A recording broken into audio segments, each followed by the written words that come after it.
Basuo kita balik di cahaya hati suci.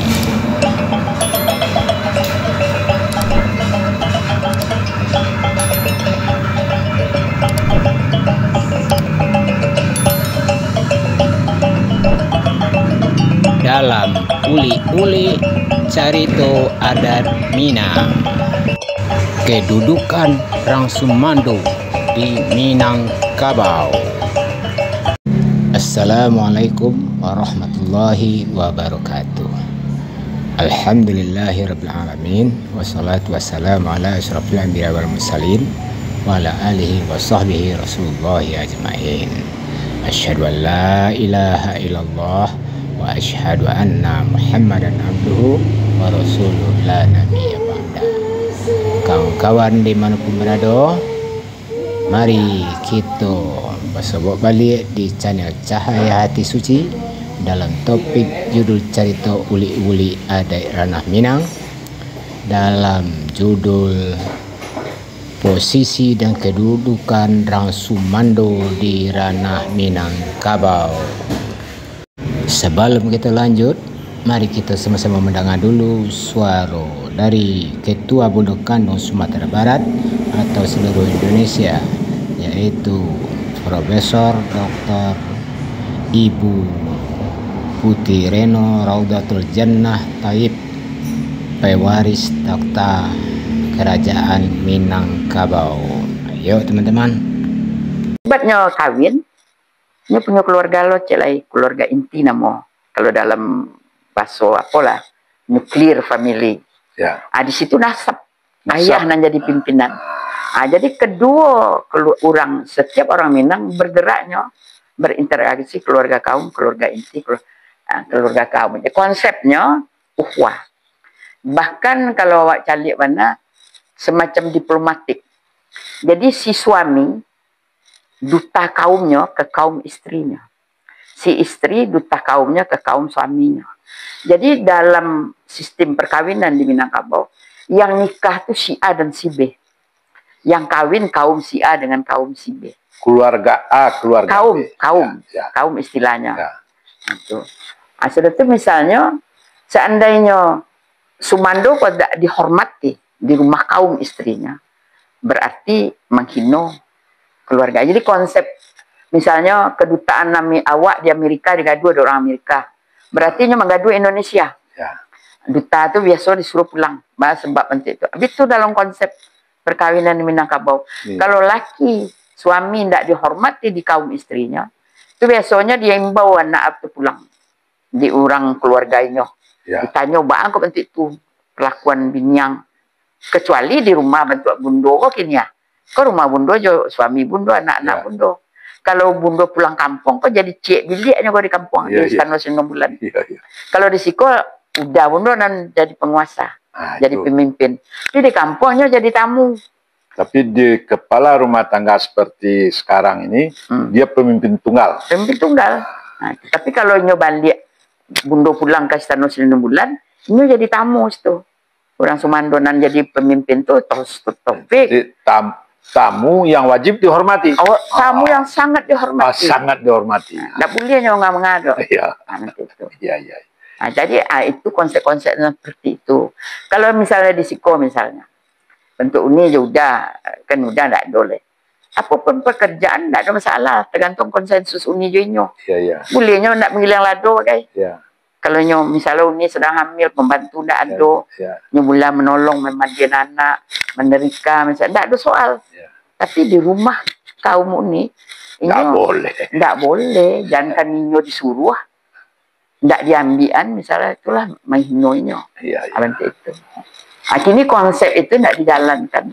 Sebab orang menilai kalau menantu itu nanti dihormati dan berpitih. Nah itu kawan-kawan lah, sama-sama kita dengar tadi suara dari Ibu Profesor Putih Reno Raudatul Jannah Taib, pewaris Kerajaan Minangkabau ya. Jadi posisi Sumando itu ada dua hal yang bisa kita tarik dari uraian Ibu Reno tadi. Satu, rumah tangga Sumando itu Iya di Minangkabau kan yang laki-laki baik ke rumah non produksi, berarti ini kamar di rumah mintuo kan begitu. Jadi nen rumah tanggonya hanya sebilik itu. Di dalam bilik itulah itu nen rumah tanggo. Di luar itu inyo posisi sebagai orang Sumando dari kaum non produksi. Jadi ada dua hal. Kalau di dalam bilik atau di rumah tanggonya sendiri, laki-laki itu berposisi menjadi pemimpin dari rumah tanggonya sendiri, tidak ada orang lain yang mentaati. Tapi kalau di luar rumah tanggonya, dia menjadi tamu oleh kaum non produksi, tamu yang dihormati, tamu yang sangat dihormati. Jadi di kaum posisi Sumando tak bisa disuruh-suruh, makannya harus diambilan, jadi harus dilayani. Nah itu posisi Sumando di kaum non produksi. Baik itu sebaliknya, non produksi sebagai sumanda dari kaum laki-laki ini harus dihormati pula. Tidak boleh hanya manga-manga disuruh-suruh, tidak bisa waktu itu. Karena dia sebagai tamu di rumah sumandannya sendiri. Itu kira-kira itu kawan-kawan. Jadi ada dua hal, posisinya adalah laki-laki itu pemimpin di rumah tanggonya, tapi tamu di rumah kaum bininya. Dan produksi begitu pula wakil pemimpin di rumah tanggonya, tamu yang sangat dihormati di rumah kaum lakinya. Itu posisi yang di Minangkabau. Tapi kini banyak orang yang salah kaprah atau adat selingkah nagari memang ada berubah-ubah.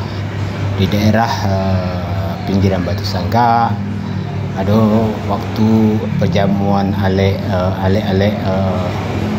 Marapulai atau apa segala macam. Di situ posisi Sumando malah jadi janang, si Raja Janang. Itu adat dan diadakan di Selingkah Nagari. Tapi posisi di Minangkabau tidak seperti itu. Sumando tidak boleh disuruh-suruh mama di rumah kaum. Ini adalah tamu yang dihormati, tidak boleh disuruh-suruh. Itu posisi Sumando di adat Minangkabau, tapi berbeda-beda di adat Selingkah Nagari.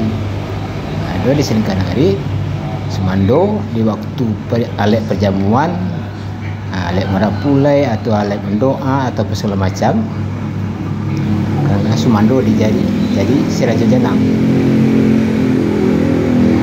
Itu melanggar sebetulnya dari adat Minangkabau, aturan-aturan adat Minangkabau. Nah itu kawan-kawan, semoga kita sama-sama memahami dan kita bisa mengambil hal-hal yang positif dari video pendek kau. Terima kasih banyak kawan-kawan atas atensinya. Semoga kita bisa saya sakato memajukan Minangkabau. Jangan lupa kawan-kawan subscribe, like, share. Terima kasih. Wassalamualaikum warahmatullahi wabarakatuh.